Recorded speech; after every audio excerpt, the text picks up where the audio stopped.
On va parler de la soustraction. La soustraction, c'est lorsque tu enlèves un certain nombre à un autre nombre. Parfois, on va parler de soustraction en avançant ou en reculant. Ne t'inquiète pas, ce sont simplement deux stratégies que l'on va employer pour éviter de faire des erreurs. Je te les présente dans cette vidéo. Pour faire 71 moins 4, je vais partir de 71. On n'a que 4 nombres à reculer, donc on va pouvoir le faire sur notre frise numérique. Alors tu l'imagines, la frise numérique, c'est celle qu'on a au-dessus du tableau.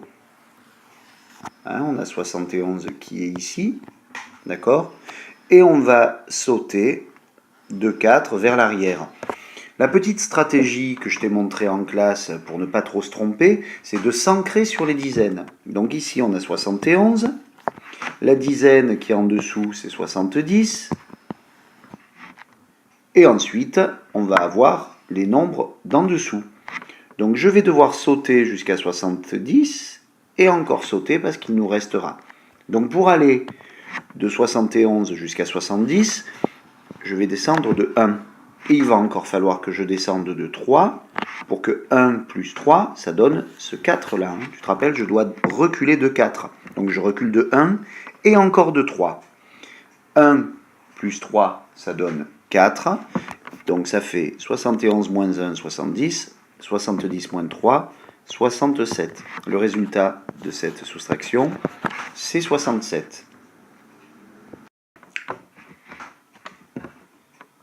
Pour 71 moins 65, la stratégie n'est pas la même. Tu vois que j'ai un gros nombre à enlever à 71. Je ne vais pas pouvoir compter à l'envers 65 fois. Donc je vais partir de 65 et je vais regarder la différence qu'il y a entre 65 et 71. Ça va être mon résultat. Donc pour ça, je vais écrire 65. Plus loin, j'ai 71, et encore une fois, je vais m'ancrer sur la dizaine qui est ici.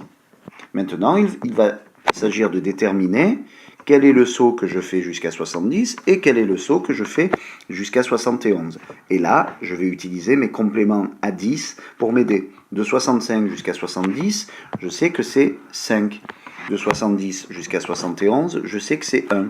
Donc 5 plus 1, c'est 6. Donc 71 moins 65, c'est 6.